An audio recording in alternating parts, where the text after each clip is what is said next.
नमस्कार दोस्तों, स्वागत है आपका हमारे YouTube चैनल बुधा स्पीक्स में। आज हम आपके लिए सफल होने की कुछ खास कहानी लेके आए हैं। वीडियो को अंत तक जरूर सुने। ये रहा पहला भाग। एक, जो तुम्हें कंट्रोल करता है उससे कैसे आजाद हो। बुद्ध की शैली में तुम आजाद हो, लेकिन तुम्हें यह आजादी महसूस क्यों नहीं होती? क्यों कोई व्यक्ति, कोई परिस्थिति, कोई डर, कोई भावना तुम्हें पकड़ लेती है, तोड़ देती है और अपने हिसाब से नचाती है? तुम्हारे भीतर एक गुलाम बैठा है जो हर बार किसी और की मर्जी से सोचता है, किसी और की मर्जी से दुखी होता है और हर बार वही गलती दोहराता है कि खुद को पहचानने से इनकार करता है। गौतम बुद्ध ने कहा था, जिस दिन तुम यह समझ लोगे कि तुम्हारे दुख की जड़ बाहर नहीं, तुम्हारे भीतर है, उस दिन कोई तुम्हें कंट्रोल नहीं कर पाएगा। पहला सूत्र, पहचानो कि कौन तुम्हें कंट्रोल कर रहा है। बहुत बार हमें लगता है कि हमें लोग कंट्रोल कर रहे हैं, हमारा बॉस, परिवार, समाज या दुनिया की उम्मीदें। लेकिन सच ये है कि हमें कंट्रोल करते हैं हमारे डर, हमारी इच्छाएं, हमारी आदतें, एक लालच, एक मान्यता, एक चोट, एक डर। ये सब हमारे भीतर छुपे हुए मालिक हैं। हम इनका चेहरा नहीं देख पाते, लेकिन इनकी जंजीरें हम हर दिन महसूस करते हैं। तुम अगर वाकई आजादी चाहते हो तो सबसे पहले खुद से एक सवाल पूछो, मुझे सबसे ज्यादा क्या डराता है? किस बात पर मैं खुद को सबसे कमजोर महसूस करता हूं? मैं किन चीजों को खोने के डर से चुप रहता हूं? इन सवालों में ही तुम्हारे अंदर के मालिक छिपे हैं। जैसे ही तुम इन्हें पहचानोगे, तुम उन्हें तोड़ना शुरू करोगे। दूसरा सूत्र, ध्यान से खुद को देखना शुरू करो। बुद्ध ने कहा था, जो देखता है वही मुक्त होता है, जो सोता है वही बंधा रहता है। हम अपनी ही भावनाओं के गुलाम हैं, क्योंकि हम उन्हें आते हुए नहीं देखते। गुस्सा आता है, हम उसमें बह जाते हैं। डर आता है, हम उसके सामने झुक जाते हैं। इच्छा आती है, हम उसके पीछे दौड़ने लगते हैं। लेकिन बुद्ध ने सिखाया, जब तुम केवल एक क्षण रुकते हो और भीतर उठती भावनाओं को शांत चित्त से देखते हो, तो तुम उन्हें पकड़ने लगते हो। जैसे कोई शेर जंगल में शिकार की चाल समझकर उसके पीछे जाता है, वैसे ही ध्यान की दृष्टि से तुम अपने भीतर के डर, लालच और भ्रम को पकड़ पाते हो। एक दिन आता है जब तुम कह पाते हो, यह भावना आई है पर यह मैं नहीं हूं। यह विचार उठा है लेकिन यह मेरा मालिक नहीं है। बस यहीं से शुरू होती है आजादी। तीसरा सूत्र, छोड़ने की कला सीखो। जो तुम्हें कंट्रोल करता है वो अक्सर वही होता है जिससे तुमने चिपकाव बना रखा है। बुद्ध ने कहा था, जहां चिपकाव है वहीं बंधन है, जहां बंधन है वहीं पीड़ा है। हम अपने विचारों से चिपके होते हैं। मैं ऐसा हूं, मुझे यह चाहिए, मुझे इससे बदला लेना है, मुझे यह खोना नहीं है। और फिर वही चीजें हमारे मालिक बन जाती हैं। क्या तुमने कभी गौर किया है कि कोई भी तुम्हें तब तक तकलीफ नहीं दे सकता जब तक तुम उसे अपने भीतर जगह नहीं देते? तुम अगर किसी के कहे हुए शब्दों को पकड़े रहोगे तो वही शब्द तुम्हें बार बार दुख देंगे। तुम अगर किसी रिश्ते को खोने के डर से उसके आगे झुकते रहोगे तो वही रिश्ता तुम्हें कंट्रोल करता रहेगा। छोड़ना कोई कमजोरी नहीं, बल्कि बुद्ध की सबसे गहरी शक्ति है। जिस दिन तुम छोड़ना सीख जाओगे, तुम किसी के बंधन में नहीं रहोगे। चौथा सूत्र, आत्म संयम की अग्नि में खुद को तपाओ। बुद्ध ने कभी यह नहीं कहा कि बुरे विचार नहीं आएंगे। उन्होंने यह सिखाया कि जब बुरे विचार आएं तो खुद को उन पर हावी मत होने दो। जो इंसान खुद पर संयम नहीं रखता, वो हमेशा किसी न किसी के वश में होता है। संयम का मतलब यह नहीं कि तुम भावनाओं को मार दो। संयम का मतलब है, भावनाएं आएं पर तुम उन्हें दिशा दो। बुद्ध ने कहा था, जिसने खुद को जीत लिया उसने दुनिया जीत ली। और खुद को जीतने का एक ही मार्ग है, ध्यान, समझ और संयम। पांचवां सूत्र, अपने भीतर के राजा को जगाओ। हर इंसान के भीतर एक गुलाम होता है जो डरता है, झुकता है, रोता है। और एक राजा होता है जो शांत है, स्थिर है, जागरूक है। तुम किसे जगाते हो? अगर तुम हर बार दुख के सामने हार मानते हो तो तुम भीतर के गुलाम को शक्ति दे रहे हो। अगर तुम हर बार सत्य को पकड़ते हो तो तुम अपने भीतर के बुद्ध को शक्ति दे रहे हो। आज से हर दिन सुबह खुद से एक वचन लो, मैं किसी और की सोच का गुलाम नहीं बनूंगा, मैं अपने डर का गुलाम नहीं बनूंगा, मैं अपने क्रोध, लालच और भ्रम से ऊपर उठूंगा। यही है आजादी की पहली सीढ़ी। भाग 2, बुद्ध का आत्मविजय मार्ग, अनुभव की रोशनी में आजादी की ओर। गौतम बुद्ध ने भी संघर्ष किया था। वो भी कभी एक राजा के बेटे थे जहां हर इच्छा पूरी होती थी, हर ख्वाहिश से पहले साधन मिल जाता था। लेकिन क्या वे आजाद थे? नहीं। बुद्ध ने स्वयं कहा, जिसे दुनिया सुख मानती है, वह असल में बंधन है। एक दिन उन्होंने देखा, एक बीमार व्यक्ति, एक वृद्ध व्यक्ति और एक शव, और वहीं से उनके भीतर उठी एक आग। क्या मैं भी इस शरीर का गुलाम बनकर मरने के लिए आया हूं? यहीं से शुरू होती है सच्ची आजादी की खोज। उन्होंने सब कुछ छोड़ दिया, राजा का पद, परिवार, धन, सुख सुविधा। पर क्या यह सब कुछ छोड़ देना ही आजादी है? नहीं। बुद्ध ने यह छोड़कर जो खोजी, वो था भीतर की जंजीरों को कैसे तोड़ा जाए।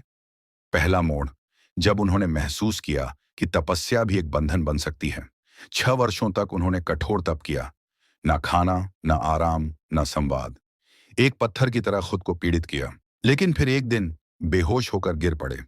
एक लड़की ने उन्हें खीर खिलाई, और वहीं पर उन्होंने एक मौलिक सत्य समझा, अति किसी भी तरफ हो, वह गुलामी ही है।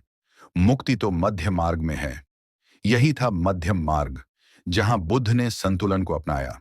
ना तो खुद को मारो, ना ही खुद को भुलाओ, बल्कि इस क्षण में जागो, देखो, समझो और छोड़ दो। फिर आया बोधि वृक्ष के नीचे बैठने का क्षण। उन्होंने निश्चय किया, जब तक सत्य नहीं मिलेगा, मैं यहां से नहीं उठूंगा। रात हुई। भीतर के सारे विकार एक एक करके उठे। डर, मोह, वासना, क्रोध, अहंकार। हर भावना ने बुद्ध को डराने की कोशिश की। हर सोच ने कहा, तुम यह नहीं कर सकते। लेकिन बुद्ध बस बैठे रहे, ना लड़े ना भागे, बस देख रहे थे। जो देखता है वह पकड़ा नहीं जाता, जो देखता है वह ऊपर उठ जाता है। सुबह हुई, और पहली बार उन्होंने देखा कि मन केवल एक तरंग है, और जो मन को देख लेता है वो मन का स्वामी बन जाता है। यहीं बुद्ध को ज्ञान मिला, और पहली बार वे आजाद हुए। अब बात करें उनके 5 शिष्यों की। जब बुद्ध को ज्ञान हुआ तो उन्होंने सोचा, मैंने जो जाना है वह इतना सूक्ष्म है कि कोई समझ नहीं पाएगा। लेकिन ब्रह्मा ने आकर उन्हें कहा, कुछ लोग ऐसे हैं जिनकी आंखें खुलने को तैयार हैं, उन्हें सिखाओ। बुद्ध ने अपने पुराने साथियों को खोजा, वो 5 तपस्वी जो उन्हें पहले छोड़कर चले गए थे।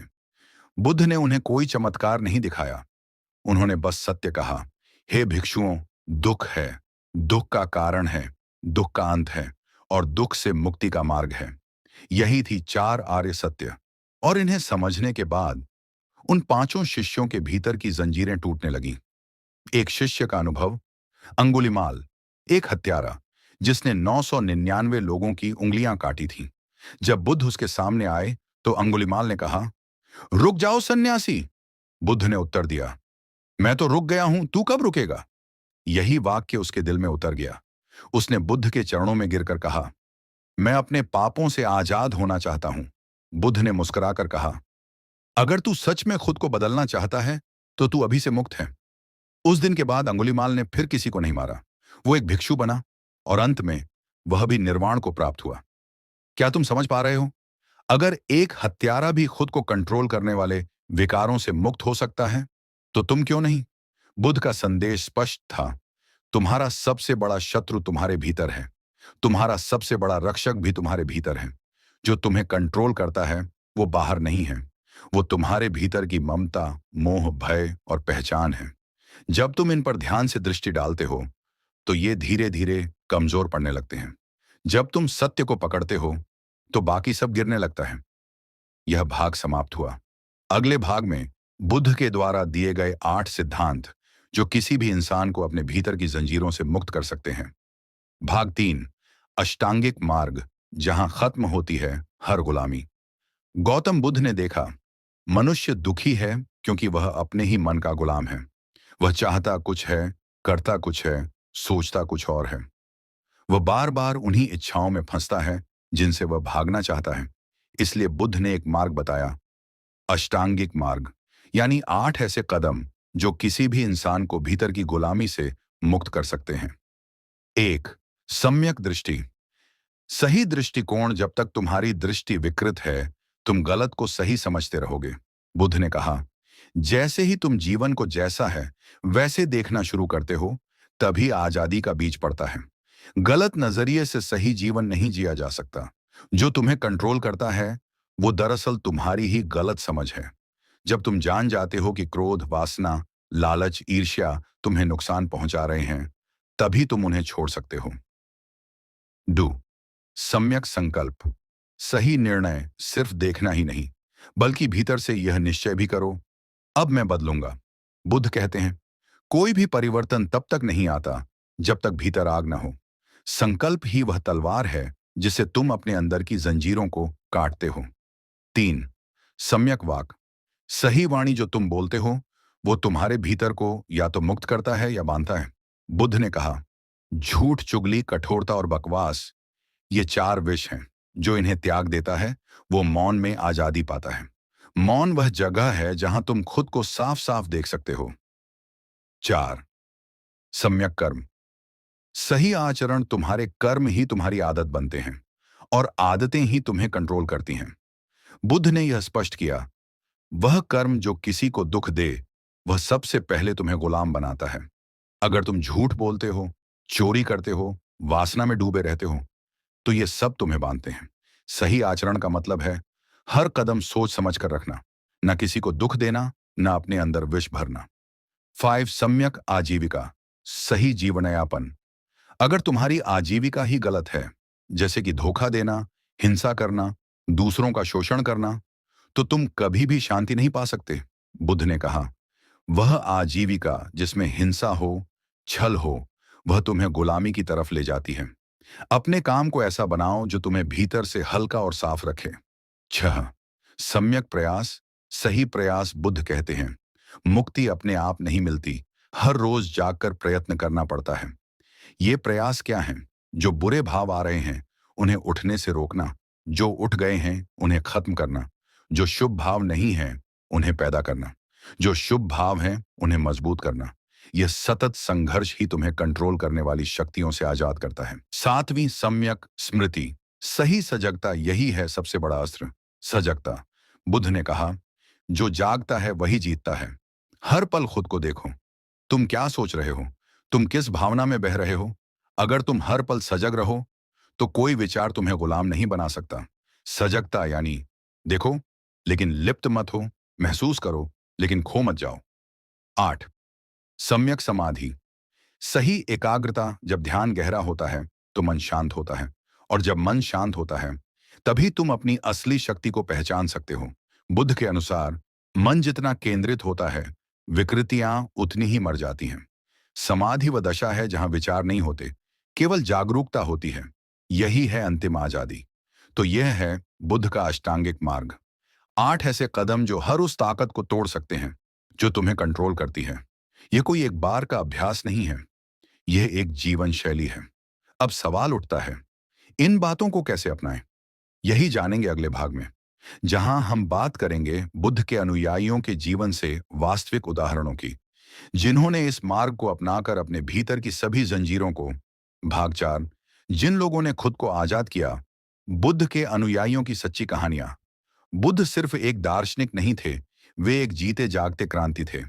उनके विचारों की ताकत का प्रमाण है उनके अनुयायी, जो कभी मोह, क्रोध, लालच और दुख के अधीन थे और बाद में पूर्ण आजादी के प्रतीक बन गए। आइए जानते हैं कुछ ऐसे ही जीवन परिवर्तन की कहानियां जो यह साबित करती हैं कि जो तुम्हें कंट्रोल करता है उससे मुक्त होना संभव है। एक अंगुलीमाल। एक हत्यारे से साधु बनने की यात्रा। अंगुलीमाल एक ऐसा नाम जो एक समय आतंक का प्रतीक था। हजारों लोगों की उंगलियां काटकर माला बनाकर पहनने वाला राक्षस, जिसने किसी की जान लेने में एक पल की भी झिझक नहीं की। पर जब बुद्ध उसके सामने आए, उन्होंने केवल एक वाक्य कहा, रुक जाओ अंगुलीमाल। अंगुलीमाल बोला, मैं रुक चुका भिक्षु, अब तुम अपने भीतर रुक जाओ। बुद्ध मुस्कुराए। उन्होंने उसके भीतर की आग को देखा और उसे जलाकर राख कर दिया। अंगुलीमाल ने वहीं आत्मसमर्पण किया। सारा जीवन बदल गया। जिसने कभी खून बहाया था, अब वही लोगों की सेवा करने लगा। वह भीख मांगता, लोग उस पर पत्थर फेंकते, फिर भी शांत रहता।